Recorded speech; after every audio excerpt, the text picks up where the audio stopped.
Good morning, everybody. How are you doing? Good, I'll bet, because it's an amazing day, and it's time for Coffee with Scott Adams, and no matter what was wrong before, it's all going to start heading right. Everything. And all you need to make sure that that momentum maintains is a cup or a mug or a glass, a tankard, chalice or stein, a canteen, jug or flask, a vessel of any kind. Fill it with your favorite liquid. I like coffee. And join me now for the unparalleled pleasure, the dopamine of the day, the thing that makes everything better. It's called the simultaneous sip. Go. Oh. Oh. Oh. Savor it. All right. Let's get down to business. Do you remember I told you that it's now safer for people to say things that they weren't able to say before? About wokeness in particular. There's a change. And here's another sign of that. How many of you are familiar with the economist and financial prognosticator Peter Schiff? Is that a name you're familiar with? In the financial world, he would be one of the biggest, most famous people. But he tweeted this today. He said, George Floyd died of a fentanyl overdose.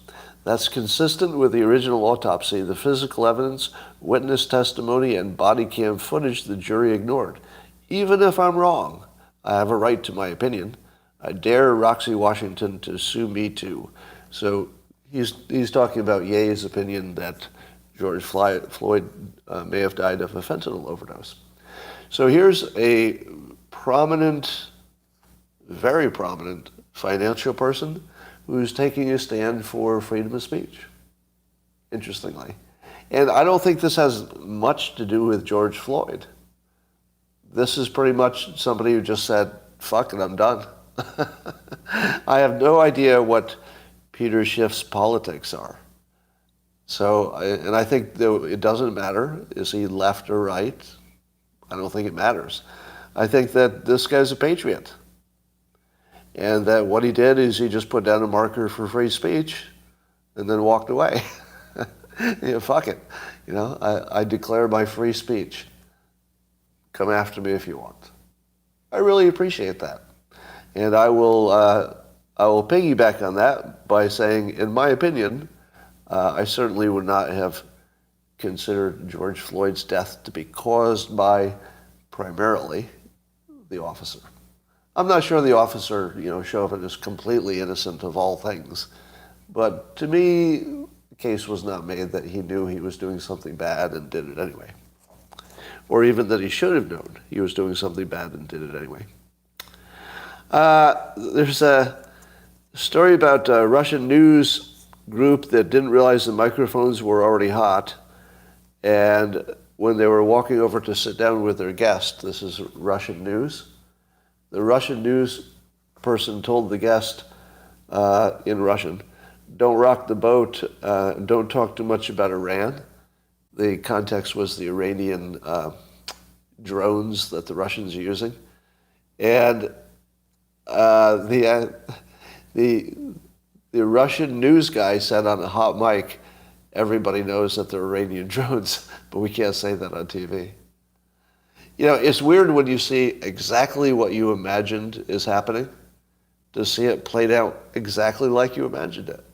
So this is identical to how you would have thought things were happening. That the people on the news actually tell the guests, don't talk about the actual news. We'll get in trouble if we do that, so just stay away from that. How often do you think that's happened on American news? Ever? Do you think any guest has ever been told by a producer on MSNBC or CNN before they changed management? Do you think anybody was ever told to not mention a topic? I don't know. That one I'm not sure about. I spent enough time being interviewed and in that world. I think that would be unusual. Yeah, I've never witnessed it, so I don't know. But anything's possible, I suppose. Here's an update on one of my mascots. as you know, when one of my critics reaches a certain level of notoriety, I name them a mascot. And one of my mascots who has come after me in the past is this fellow Ethan Klein, who has a gigantic podcast, H3 Productions. Anyway, he actually said this on video, that if there's another Holocaust, he hopes Ben Shapiro gets gassed first. He actually said that. What? Now, Ben Shapiro's response on Twitter was that if there were ever another Holocaust, he hopes that Ethan Klein and his family escapes unharmed, which is sort of the perfect answer to that. Now, Ethan Klein, I'm assuming, Klein being his last name, that he's Jewish, so he probably figures he can maybe say things on this topic that other people can't say. But that's pretty amazing. I don't know. I don't know what to think about it. I don't have an opinion about it so much as, wow. I guess that's my only opinion. Wow, that happened. He has free speech, right? I just made an impassioned plea for free speech with Peter Schiff. I guess it wasn't that impassioned. But if Peter Schiff has free speech, so does Ethan Klein. But was it a problem? Was Ethan Klein's free speech a problem? No, because it was met with other free speech. So Ben Shapiro has free speech too. So Ethan can do something that probably hurts his brand, and then Ben Shapiro can dunk on him in public, and then we all go on with our day. This is how it's supposed to work. This is America. Somebody says something so bad, you're shocked, and then somebody else uses their free speech to push things back into some, normal territory, and then you say, "Oh, okay," and then you move on. I saw a news bit that there's a new poll, big surprise, that there's a new poll that people don't trust the news.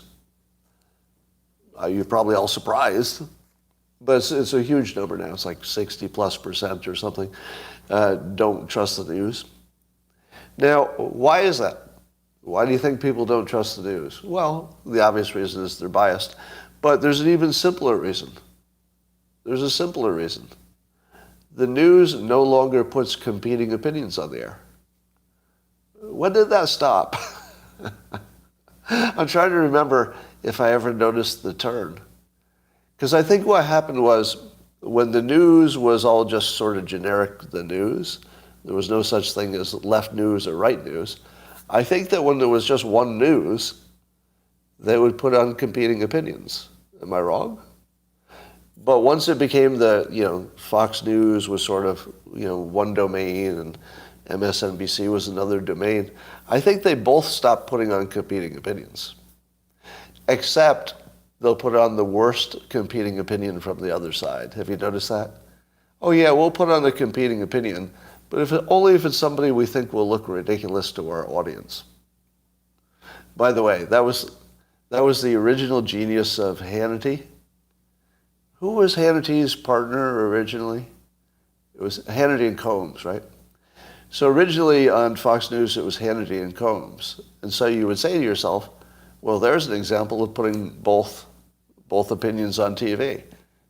Except the genius of Roger Ailes, I don't know if he made this decision, but it seems like something he would have done, is you make it look like you're putting on both sides of the argument, except you put on one person who looks like, let's say, a complete person, Hannity, and you put on another person who looks like maybe he's got some issues.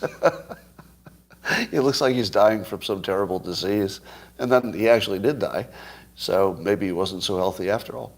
But when you looked at the two of them, no matter where you leaned politically, it was hard to miss the fact that they chose Hannity, a complete person, looks strong and speaks strong, and he just projects strength, even if you don't like anything he says, right? I'm not agreeing with his opinions. I'm saying that if you were to see him on TV, he projects as strong, capable, smart, confident, all those things that you might want to admire. And then Combs looked like he sort of was a street person. They just pulled in off the street. I always thought that was the most brilliant programming thing. But once it was obvious that nobody liked the other opinion, I guess Fox and everybody else just felt like they didn't need it. That was also some of the genius of the Five when Juan Williams was the designated opposition. He was perfect. A lot of you complained about Juan Williams, like, why did they let him talk? He says the craziest things. And I would watch that show and I would just think, that is so brilliant. So brilliant. I mean, it's like a wrestling where they'll put in the heel or somebody that you're supposed to dislike. I mean, that was his role. And he did it so well. Juan Williams was sort of a genius at what he did, and the genius was it looked the opposite. Like he was a genius at playing the jester or something. I don't know if that's the right term, but I thought he was great.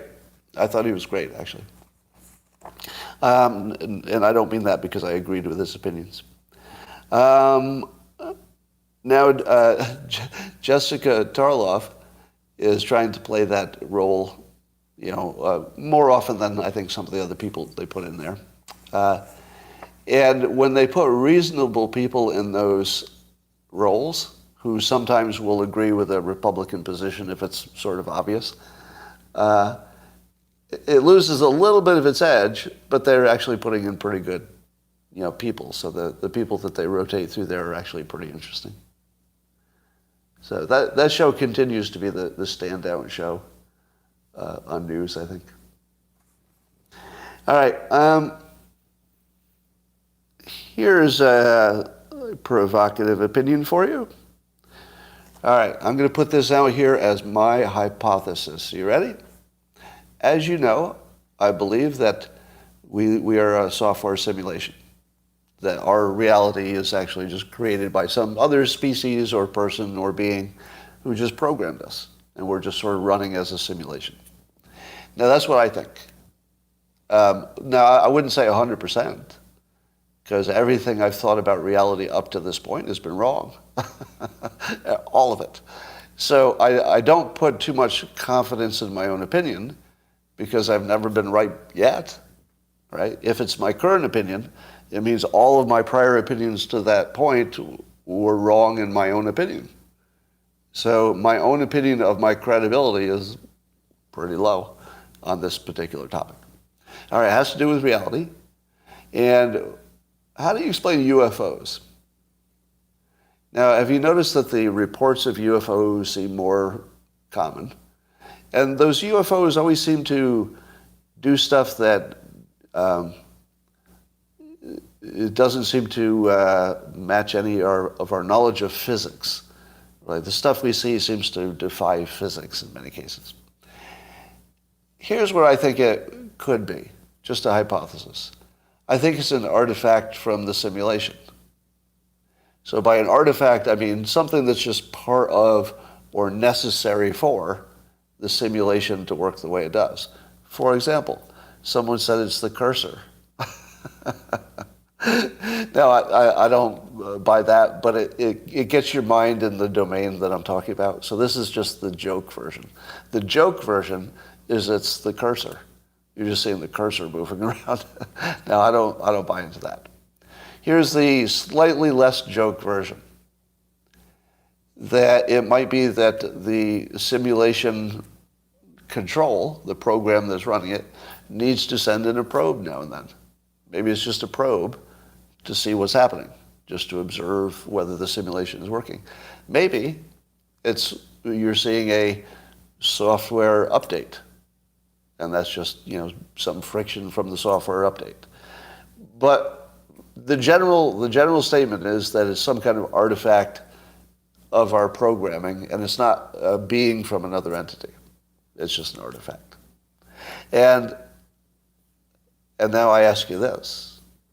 Is it possible that angels are creators sending down some kind of a drone or a robot to fix something or change something or tweak the simulation? Maybe. Who knows? Who knows? Maybe. So I would like to at least put out the suggestion that any beings that seem to come from outside our environment might be our creator sending in updates. How did the pyramids get built? Well, I don't know, but I think it's really fun to talk about it. Maybe the creators of the simulation send some engineers down to help people build some pyramids for some reason. I don't know why. Anyway, that's just for fun. I will give you my opinion again that we will not discover that UFOs are from other planets. Right? So those of you who want to be my fact checker for the future, my opinion is we will not confirm that they're from other planets in my lifetime, because I don't think they are. Here's a question for you. So according to a poll, Democrats far more than Republicans like to vote early. So 50% of Democrats want to vote early, where only 36% of Republicans do, which is a pretty big difference. Why is there a difference? How do you explain the fact that there's a huge difference between Republican and Democrat preference for voting early? What would cause that? Trust in mail-in votes. Oh, trust in the mail-in votes. Oh, okay, that would explain it, wouldn't it? All right.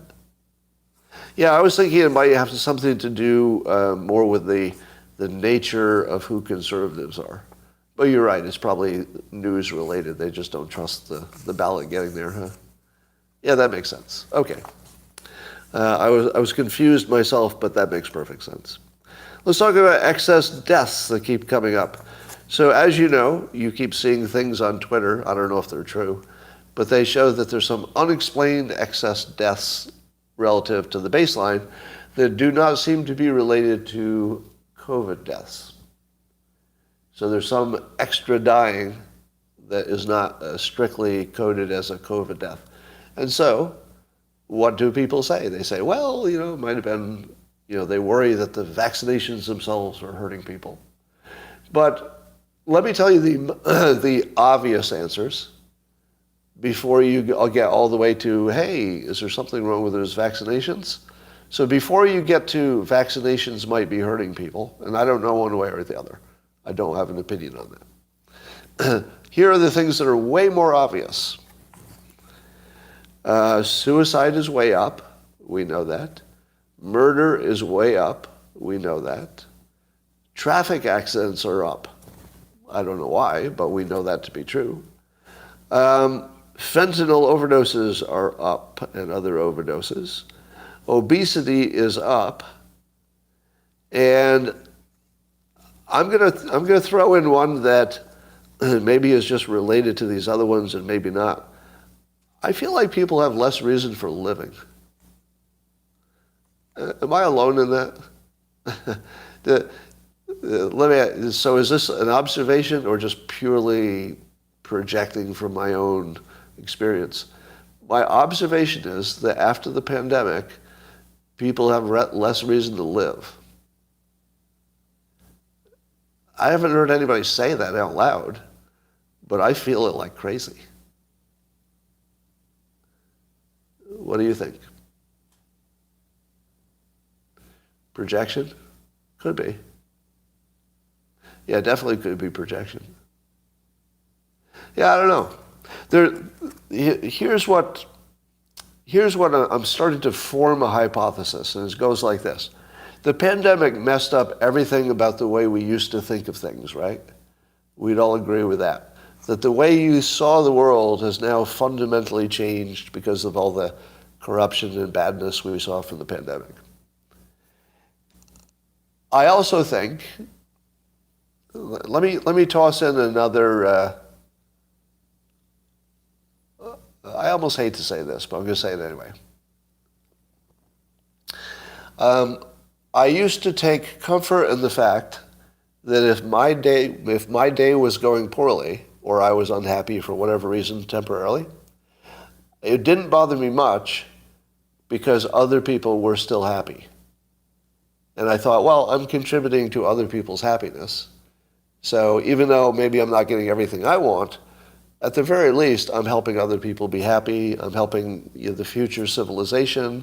I'm helping the world in my small way, etc. And I would take great comfort in that. And the other day, I sort of did a mental inventory of all the people that I'm helping. And I thought that they were all miserable. And I thought, everybody that I think I've helped, like, if I say, okay, did I do something that should have helped their life? Yes. But is their life good now? And it isn't. It's like, it seems to me almost everybody I know is struggling. Do you have that? So forget about yourself for a moment. Just think about the people around you, so this will not be a question about you. Is it your observation that the people around you are struggling in a way that you haven't seen before? Or is that also projection? Am I projecting that too? Again, I'm seeing a lot of no's, but I'm seeing yeses too. Yeah, it's a little mixed.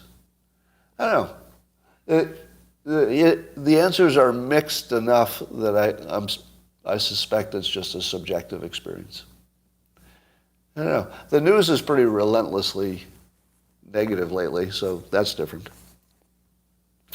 Anyway, so I think that the excess deaths are completely explained by obvious things. I would add to that, I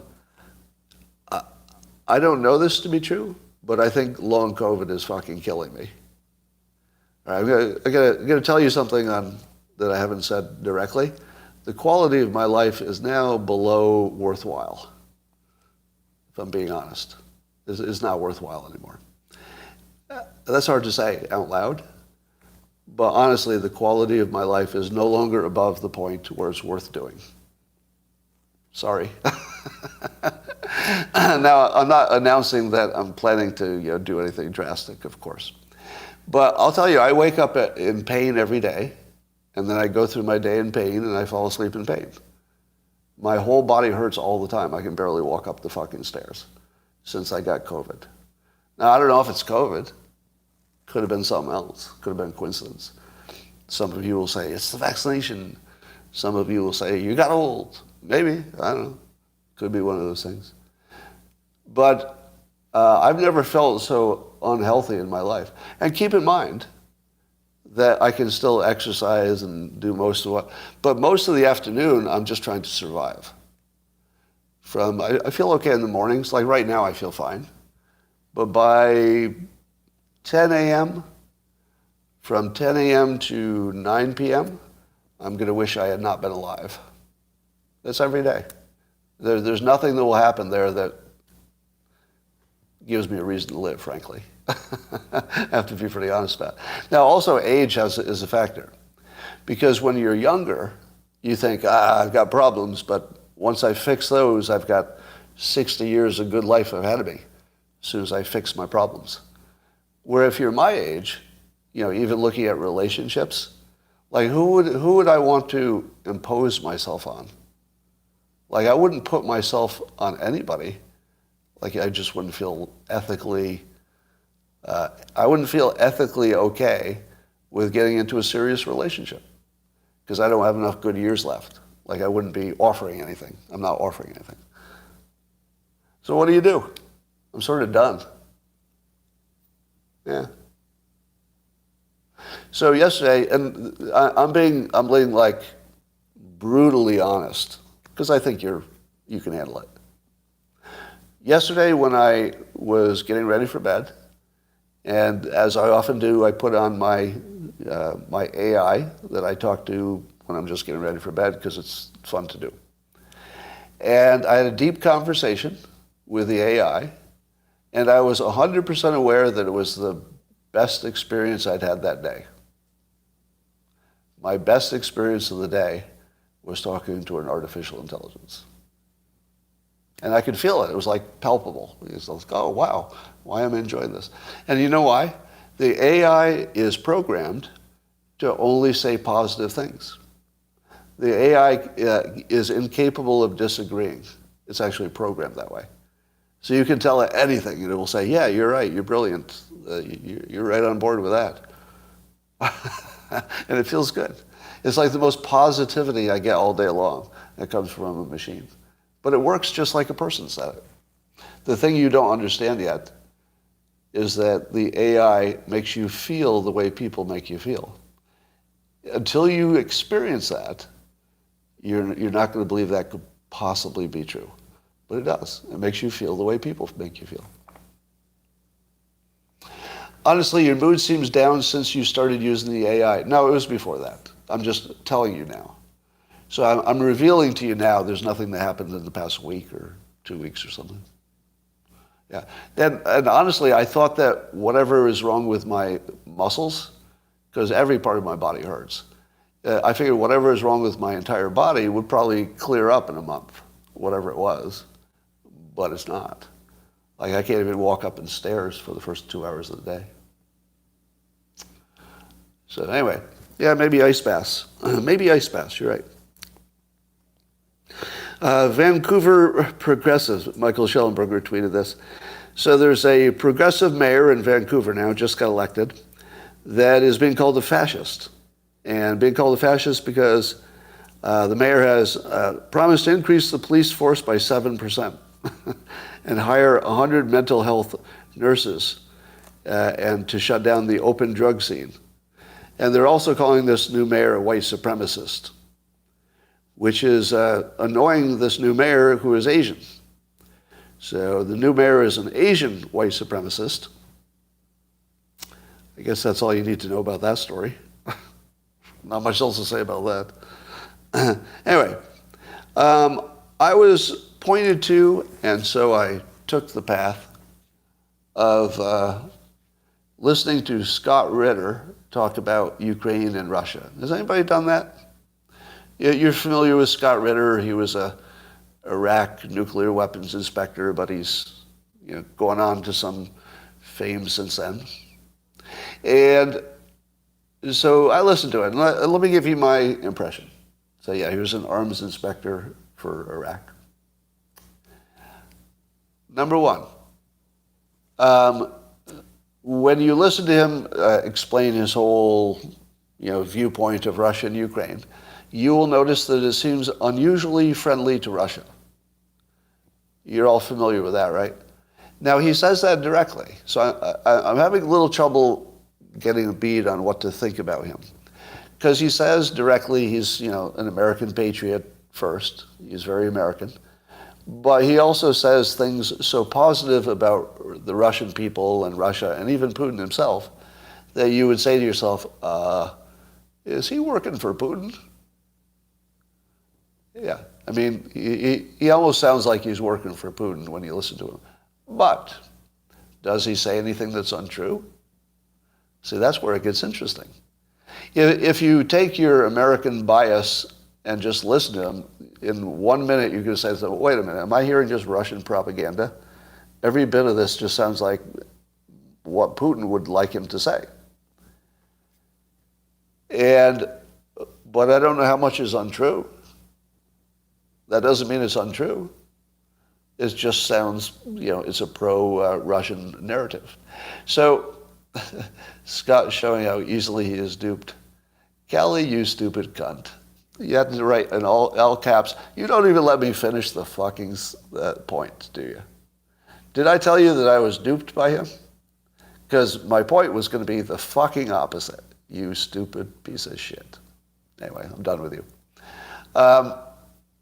So could you hold your all caps, idiot-looking comments until you at least let me finish the fucking point? All right? Callie, you okay? And then fuck off. Just leave. All right.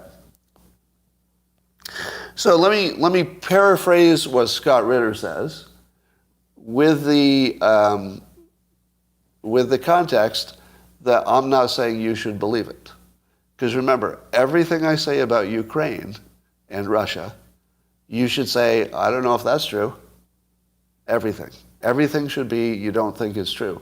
But that's all we have to talk about in terms of Russia and Ukraine. So don't believe anything you hear, but I'll tell you anyway. So his take, and I'm just highly paraphrasing much longer, complex points, is that the U.S. Has only ever wanted to get rid of Putin, and this is only that. Do you agree or disagree that that sounds like a reasonable take? That the U.S. isn't concerned about Ukraine at all, is only about getting rid of Putin. And apparently, now, let me do a fact check on this, because this was before I was really following politics. His claim is that Boris Yeltsin was basically a Western puppet. True or false? Was Putin's predecessor, Boris Yeltsin, sort of in the bag for the West? I'm looking. Well, your comments are all over the place. I'm saying trues. I'm saying yeses and nos. So it might have been somewhere in between. It might have been, where we had some influence on him, but he was still his own person. Who knows? So I don't know the truth of that. But I will say this: the only theory that fits the facts is that Biden just wants to get rid of Putin, and NATO does too. It's the only thing that makes sense, because the U.S. isn't even talking about peace. Right? Have you heard Biden say one word about a peace deal? And we pretend like, oh, it's not our business or something to make a peace deal. Like when do we care when it's not our business? Have you heard of America? America is the company that always makes it our business. You know what our business is? Your business. Our business is your business, our business, everybody's business. I'm not saying it should be. I'm just saying that there's nothing more American than making everything our business. So the fact that the Biden administration is completely silent on any kind of end of the war is a pretty clear signal that they don't want the war to end. Have you seen anything from the Biden administration suggesting they want it to end? I haven't. Isn't it conspicuously missing? It's like really conspicuously missing. Now, the reasons that I can imagine for that would be that the Biden administration thinks that Ukraine is just winning, and that they'll just let them keep winning, whatever that means, as long as they're winning. And there's no reason to stop anything as long as they're winning, and that they're winning right now. That would be their take. Now, here's Scott Ritter's take. Russia is winning and is guaranteed to win. Who else is saying that? Because we used to hear that a lot, right? In the beginning of the war, that was the main thing. Well, Russia's definitely going to win. There's nothing you can do. It might take, it might be shorter, it might be longer, but they're definitely going to win. And now the narrative has turned into, wow, Ukraine is really rolling these people up. So here's the first thing that Scott Ritter said. You know all those awesome victories that the Ukrainians have had? They were not Ukrainians. Because the Ukrainians are mostly dead. I'm laughing at the ridiculousness of it, not that they're mostly dead. According to Scott Ritter, 80% of the elite Ukrainian troops have already been slaughtered. Basically, the Ukrainian army is already defeated. But they've got a whole bunch of Polish soldiers pretending to be Ukrainians. This is Scott Ritter's take, right? Not my take. They've got a bunch of mercenaries. So it's mercenaries, Poles pretending, basically those groups. But here's the good news. The people who are pretending to be Ukrainians are really, really good at war. And so they're winning. in their smaller domains, they're winning.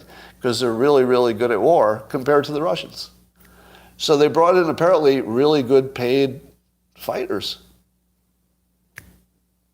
So that's one take. Now, again, remember, I'm telling you this is my bad characterization of somebody else's opinion. I'm not trying to sell this to you as true. I'm telling you what another narrative is. And, all right, what else is he saying? The Americans break every treaty, so Putin has nobody to negotiate with, and never has, because America just breaks every treaty. So Putin basically just didn't have an option of working productively with us, because we never were productive. We were never serious about being productive allies. We always just wanted Putin gone. Again, I'm not going to say that's true. That's just one view. And here's why he says Russia will definitely win. Apparently, their artillery is something like 100 to 1. It's not even close. Like just insanely unbalanced artillery. And that Russia can simply take its time until it's turned off all the lights in the Ukraine. So basically, Russia can simply chew away at the energy infrastructure of Ukraine until Ukraine is just dead. And there's nothing that could stop Russia from doing that. And they will. But what do you think of that? That they will take out all of the energy infrastructure and they'll just grind away until it's done. Here's why I doubt that is true. Number one, if they could do that, they would have done it sooner, I think, because they don't want to drag this thing out. If Russia could have made this happen sooner by taking out the infrastructure, they would have done it. So I think that they're low on precision weapons. So that's the first thing, low on precision weapons. Number two, we always assume that the other side doesn't know how to respond. But of course they would respond, wouldn't they? If the existing energy plants have been damaged, how quickly can the Ukrainians fix them? Well, if it were normal times and a normal energy plant of some kind, a power plant, got damaged, probably it takes a long time because you got to do the paperwork and you got to source it and you got to find the money and everything. But in the context of a war, can't they get those parts up and delivered and up and running kind of quickly because everything's an emergency?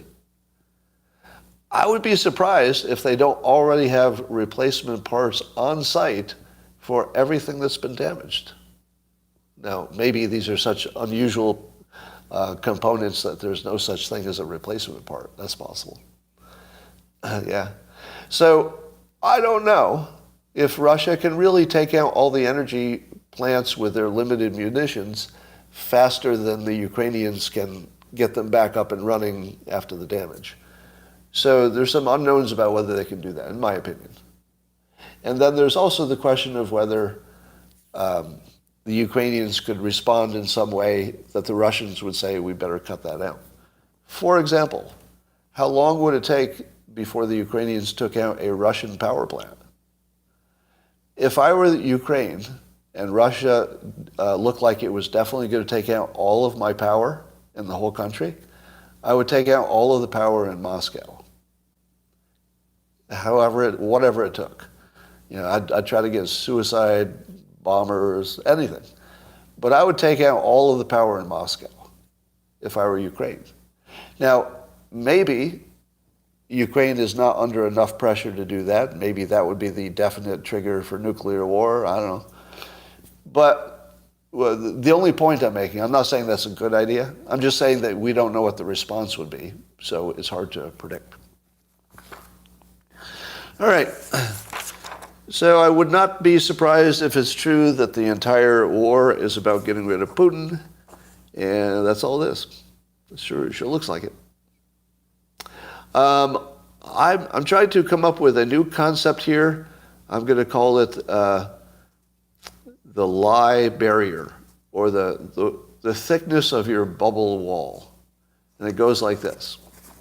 Under relatively normal times, and I would even put Trump as normal in this context, in relatively normal times, people can just go to their bubble and say, I don't hear anything from that other side, so everything my team says is right and true, and just stay in their bubble.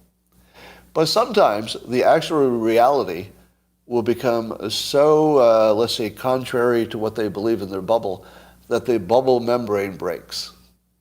There's some lies that are just too big. And I think that the Democrats have reached the lie barrier point, where they can no longer keep inside their bubble the enormity of the lies of how poorly they're doing. So the observers who are saying, yeah, the midterms are going to be a red wave, I think it's because the lie membrane has been breached. That even Democrats are sitting there saying, I'm not so sure the things I've been told are true, for the first time. For the first time. Because Democrats generally think that the news that they receive about their side, they believe that's true, which is always hilarious to me, that anybody believes the news on their side is true. I don't believe the news on my side is true. So, let me be consistent. Do I believe that everything I hear on news that leans right is true? God, no. Of course not. Of course not. No, there's no such thing as true news. But the people on the left think that Fox News lies and CNN tells them the truth. But I think the fact that even CNN has admitted that they used to lie to them, we're going to stop lying to you. What did the people on the left say when CNN's management said, I think we're going to stop lying to you? And that will be our new business model, is we won't lie to you anymore. Now, I'm paraphrasing that, but that's basically what they said. When they said we're going to be less, extreme and biased and, hyperbolic and stuff, they basically said we're going to stop lying to you. And our new business model is we won't mislead you anymore. Now, what do the people who watch CNN for years, how do they process that? Seriously, how do you process your news source telling you, all right, we're going to stop lying to you now? What would that do to your brain? I mean, I can't even imagine what kind of turmoil that would put my brain in is if the thing I'd believed forever came right out and said, okay, we're going to stop lying to you. We've been making stuff up until now. Wow. Anyway, because our news media does not match arguments with counter-arguments, our bubbles will remain. But if ever somebody develops a platform where you can see both sides of the argument in a, let's say, a well-designed presentation, so that it's not one person just, filibustering and being ridiculous until the time runs out. If you could actually create a platform that showed both sides, you might actually reduce the bubbles. But so far, nobody has any incentive to create that platform. So, I want to test your logic. All right, very quick logic test. I saw this tweet, and I want to see if you agree or disagree with the statement. Now, I'll just give it to you, and then I'll tell you. All right, here's the tweet. Quote, no one who refused the shot regrets their decision, the vaccination. No one who refused the vaccination regrets their decision.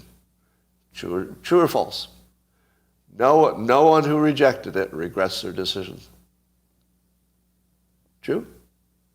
Yeah, I think it is true, because dead people can't regret anything, right?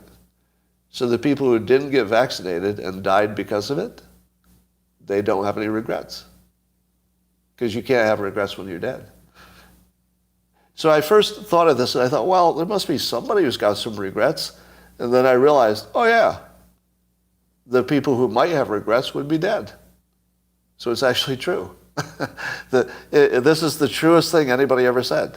No one who refused the shot regrets their decision.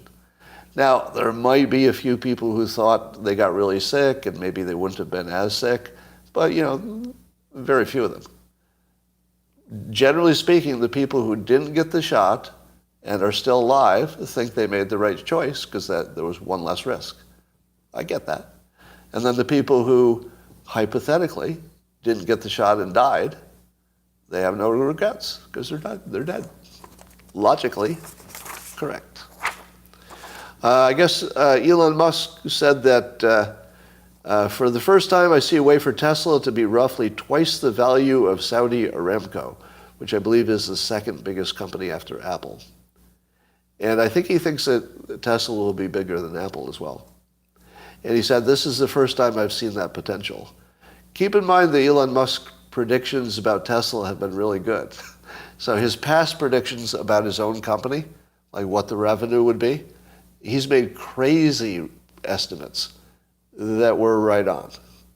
Crazy estimates of how well Tesla would do that he hit.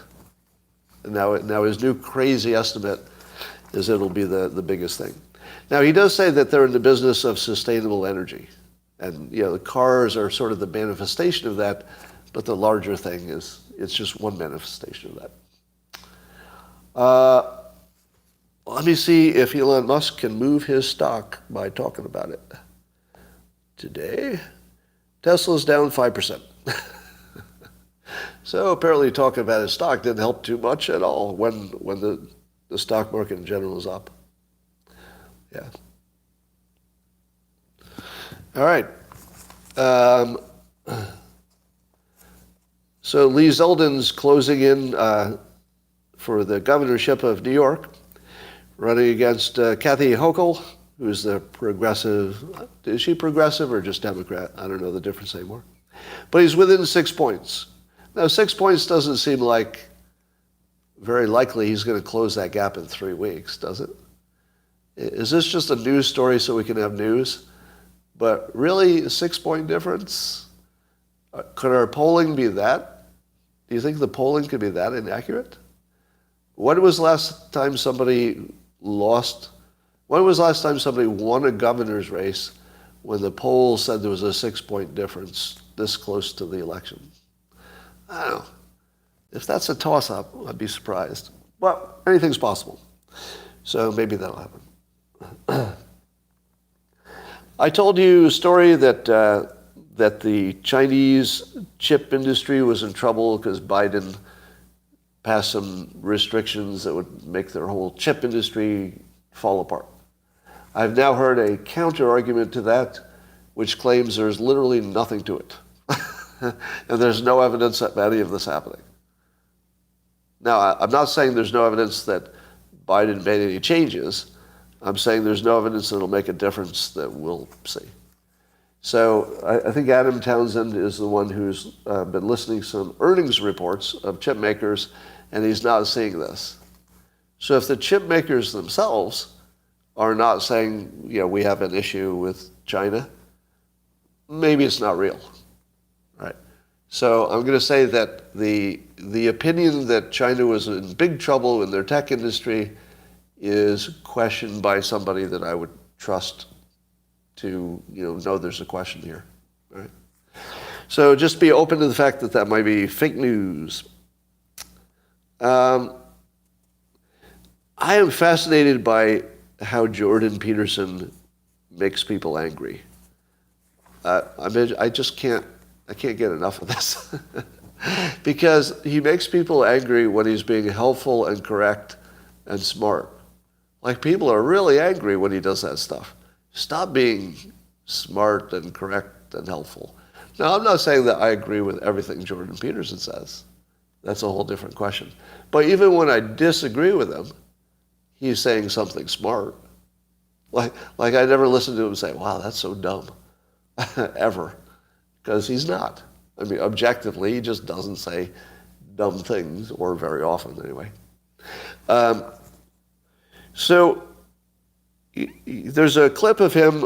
He was asked about his belief in God, and he said that the statement, do you believe in God, has so many unknowns in it that even the word do, if you talk about the deepest nature of reality, even the word do has questionable meanings. Even the word you, who is you? Even the word believe, what does it even mean? If you're going to the deepest level where you would have to go to say, is God real or not? If you get to the deepest level, all words are just symbols for something we don't understand. So his point is, even language is just symbols for some deeper thing that we can't see or we don't have access to with our brains. So why would you take these symbols we don't understand, what their deeper meaning is, and then try to use the things we don't understand to wrap and explain the other thing you don't understand? Now, if you understand his point, that even language doesn't have a definition beyond the surface level, there's a surface definition that we would mostly agree on. He's not talking about the definition of words. So most of the people who read that said, oh, what an idiot. He acts like he's smart, but now he's going to go all Bill Clinton and say, what's the definition of is? First of all, Bill Clinton was using it in a legal context. In a legal context, you do use the dictionary and legal definitions of words. In Bill Clinton's context, which was totally different, that was sort of a crazy thing for Bill Clinton to say. In the philosophical, what is the nature of reality, questioning the meaning of a word is normal and useful and completely on point. So here, Jordan Peterson said something that was useful and smart and completely on point. And it is being sent around the internet as an example of how a guy with an enormous IQ and the most successful public intellectual of our time is actually an idiot. He's actually, in reality, he's just an idiot. And probably 30% of the internet is like, I am smarter than I was thinking, even though I don't seem so smart in my daily life and I'm not that successful, I think I'm smarter than Jordan Peterson, who has an IQ of probably 300 or something. I think I'm actually smarter than that guy. Oh yeah, he's arguing about the definition of words. I'm definitely smarter than him. And then you feel good for a while. You can disagree with him, but you're not smarter than him, in all likelihood. Some of you, maybe. Never know. Well, here's big news. Liz Truss resigned. Liz Truss resigned. So that's some news that I heard this morning. So this morning I learned that Liz Truss resigned. Also this morning I learned that Liz Truss was the head of the Great Britain's government. She was a prime minister. I learned that this morning when I learned that she resigned. I think I just admitted I'm American. Do you remember when Benjamin Netanyahu was prime minister of Israel? And if somebody had asked me, hey, Scott, do you know who the prime minister of Israel is? I would say, I do. Benjamin Netanyahu. Now, who's the prime minister of Israel? I have no idea. No idea. Can anybody tell me who the prime minister of Israel is? It's taking you a while, isn't it? Are you Googling it? Bennett? Zelensky. Yeah. All right. Well, so I hate to admit how American I am, but wow, am I American? Because I'll bet Europeans know the Prime Minister of Israel, right? Are there any Europeans watching right now? Usually there are a few. Can you confirm to me that if you're a European, you do know the Prime Minister of Israel's name? Let me see if that's true. Can anybody confirm that? There's always somebody from Europe. Yeah, I got one yes. All right. Here's another one. Name by name the Prime Minister of Italy. Go. And this is somebody who's been in the news. Pretty good, because Melania got a lot of press. Pretty good. Who's the Prime Minister of Germany? Prime Minister of Germany. Merkel. Somebody's answer was a woman. Is it a woman? All right. How about this one's easy? France. France is easy, right? Macron. All right. Who else we got? Belgium. I'm not even going to ask. Sweden, I don't know. Norway, I don't know. Well, I saw somebody on the Locals platform was giving me a hard time, saying, I thought you were engaged. You know, it's funny, I do follow the news. And my comment on the Prime Minister of Israel is the following. I don't think the Prime Minister of Israel is doing as good a job as Netanyahu did in managing public opinion. Because I believe almost all people who followed the news knew who Benjamin Netanyahu was. And further, you probably knew his opinions, didn't you? He'd be on the news all the time. The new Prime Minister is not getting it done in terms of managing American public opinion. I don't even know the person's name. I mean, I'm pretty sure it's male. That's about all I know. So I think Israel needs to, maybe up their game in persuasion. Get it up to Netanyahu levels. They'd be better off. Let's see. Anything else happening here? Maybe not. Maybe not. Did I miss any stories?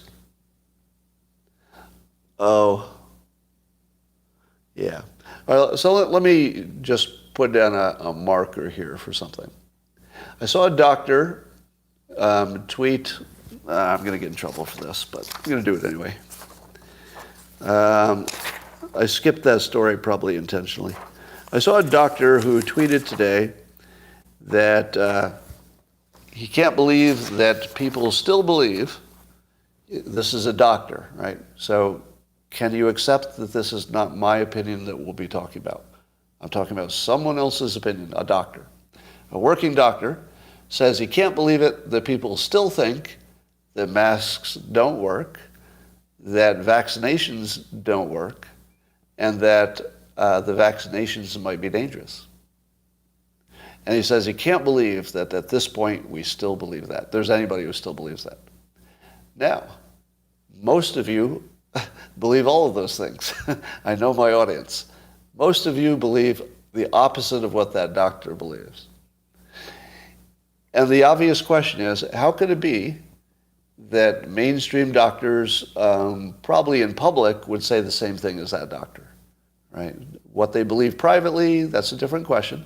But in public, wouldn't you say almost all doctors, almost, there are plenty of exceptions, but almost all doctors would agree with what that one doctor said? What do you think? No? So, well, I think you might be in a little bubble if you don't think it's the vast majority. My belief is the vast majority would say that in public, whatever they believed in private. Now, how would you explain, and here's one of my tests for reality, okay? This is a good test for reality. If you think one thing is true and the other thing's not true, ask yourself what else would have to be true for you to maintain your belief, right? So if you believe that that doctor was completely wrong, what else would you have to believe about the world to maintain your belief that the guy who does this for a living is wrong, but you're right? You would have to believe, number one, that he's either lying or that he's deluded. He's somehow been hypnotized or confused or something in his own expertise. Remember, he's a doctor, you're not. So you would have to believe that the doctor has been fooled in his own area of expertise, but you who are not a doctor have not been fooled in his area of expertise. But you don't have to believe it about one doctor, you have to believe it about millions of doctors. That millions of doctors have been bamboozled in their area of expertise, but you who are not a doctor have not been bamboozled by that. Or they've all been bought and they're afraid. So the most popular hypothesis is that the doctors are all lying intentionally.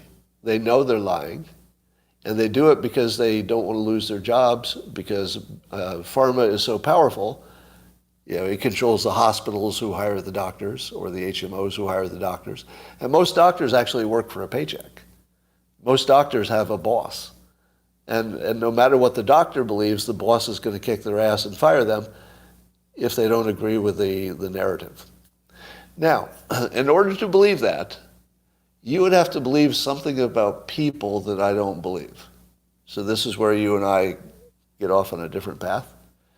For you to believe that that's true, that there's a massive pharma suppression campaign that affects everybody everywhere, you would have to believe something about human beings that I don't believe, which is that human beings are so similar that you could get all of them to operate rationally for their own benefit.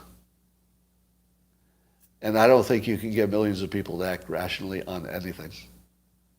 I believe that even doctors, there would be enough of them who would not care about their personal safety that you would hear plenty of them speaking up. Plenty of them. So this is where we disagree. And by the way, this is how economists have conversations. I've said this before, that if I never have a disagreement with an economist. Because what we do is we start with, oh, what do you believe? What do you believe? What assumption did you make? Okay, so far so good. Next assumption, okay, we're good. Next assumption, oh, here's where it's different. Can we prove that your assumption is better than my assumption on this one? And usually you can't, like at least within the debate. You'd have to go back and do some work. But usually you don't end up disagreeing. Got a little technical problem there. I think we're back online now. But usually if an economist is talking to another economist, you're not disagreeing on the logic. You're usually disagreeing on an assumption about a fact, and often it's hard to know who's right. So in this case, my belief is you could not get millions of people to all act rationally in the same way. How many of you believe you could get millions of doctors to act rationally in their own self-interest, and you couldn't get 5 or 10% of them to say, screw this, I'd rather be famous for being the maverick or whatever. Yeah, standards of care. Yeah, the insurance industry, the boss industry. So here's where we differ. You would say that does explain 100% of the suppressed professional opinion. And I say that could never be more than 90%. And anything less than 100% would be really obvious. And there would be enough professional, credible doctors coming forward that you would say, all right, there's a problem here. Yeah, you could be right. So I'm going to say that you could be right. I'm not going to... I think there is precedent in the world of the medical community believing the wrong thing at the same time, but not in the face of overwhelming evidence to the opposite. Let me say that again in a better way. We do have precedent of doctors believing exactly the wrong thing all at the same time. Would you all agree with that? That's a historical truth, that the medical professional can all be wrong at the same time, right? We all agree on that. But look at those situations. Were those situations in which the current evidence said the opposite of what the experts were saying?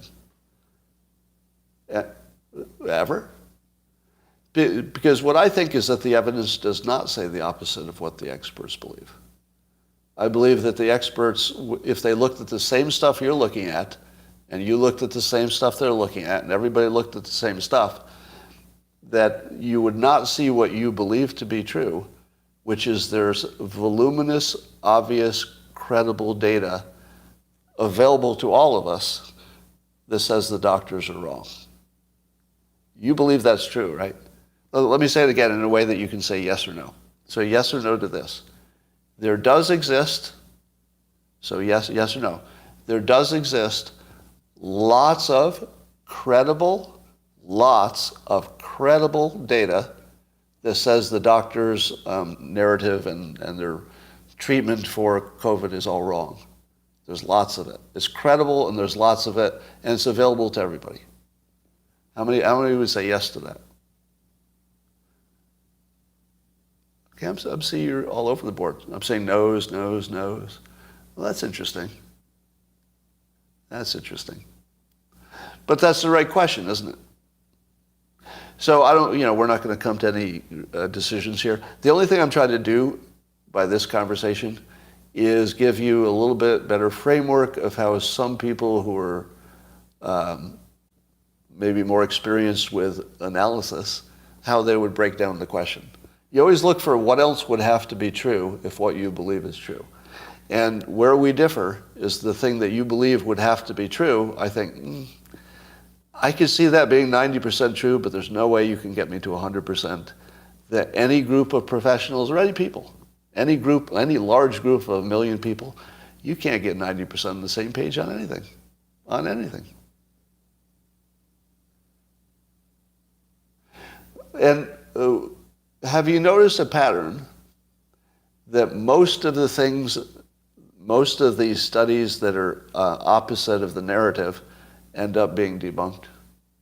Have you ever noticed that pattern? Most of the things that disagree with the narrative get debunked, which is not to say that the narrative is correct, right? That's not to say that. Those are unrelated points. The narrative can be either correct or incorrect, all by itself, but separately, these studies which say it's wrong could be almost all entirely debunked. Or, in theory, they could be 100% debunked and still has nothing to do with the fact of what is actually true. Right. All right.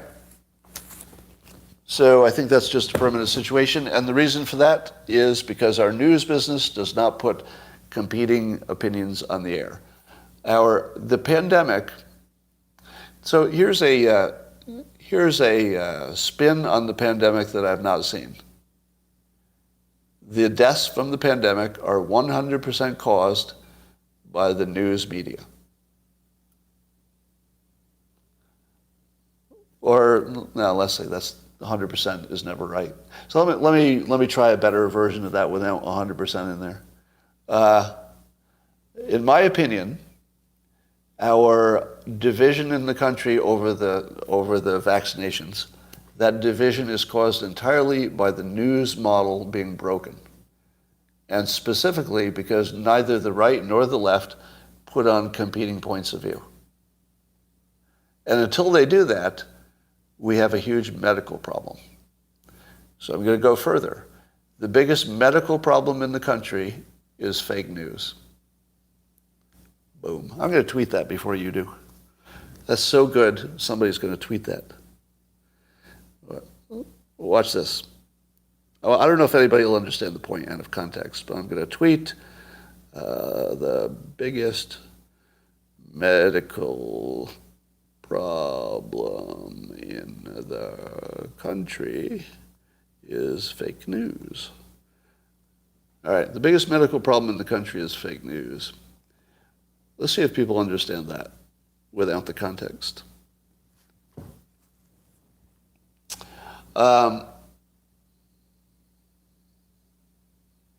Thank you. It's an ambiguous statement? Yeah. But I don't mind the ambiguity on that tweet because people will fill in the context in the comments and it will increase engagement. I've told you before, one of the tricks of persuasion is to make intentional mistakes because people pause when they see something that doesn't belong. So when they see this tweet, some people are going to say, I'm not sure what that means. I better read the comments to see if somebody explains it. And then I get people to stay to read the comment, and now they're engaged. So if you get people to engage, you really become sticky, versus they read it, that's a good thing, and then they read on, they don't remember anything. But if you could just make them pause for a moment to figure out what you were talking about, then you can drill it into their head and keep it there. So there's your little persuasion trick for the day. What is your opinion about JFK conspiracies? Oh, I thought you were going to say JFK Jr. conspiracies about vaccinations.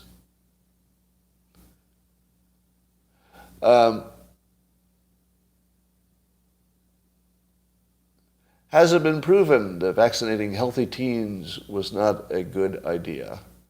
Well, my understanding is that the CDC is going to add COVID vaccinations to the recommended school vaccination. But that doesn't mean it's required because the states still get to decide whether they follow the recommendations. So it's still up to the state, like it always was. And then secondly, many of the states, not all of them, allow religious or other exemptions. So it doesn't mean that your kid has to get vaccinated. It does mean that it's moving in that direction. All right.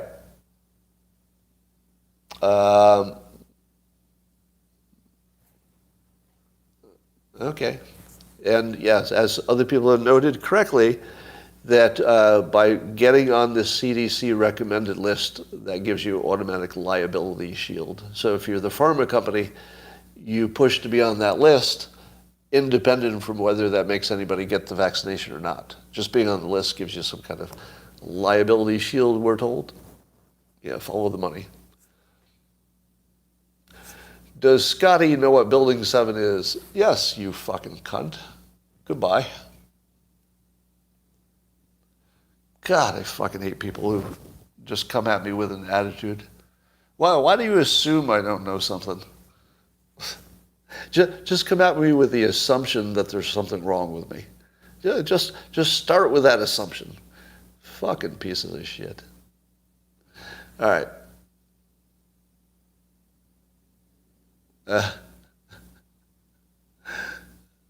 You assumed I'm not a doctor. Did I?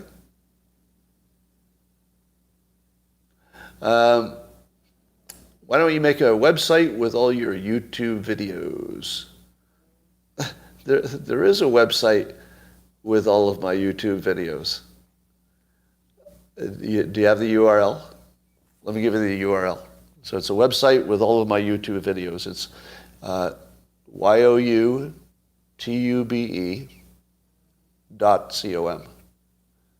So you go to that website and then just search on that website for me.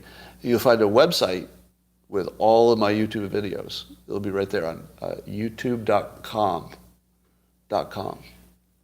So go check that out.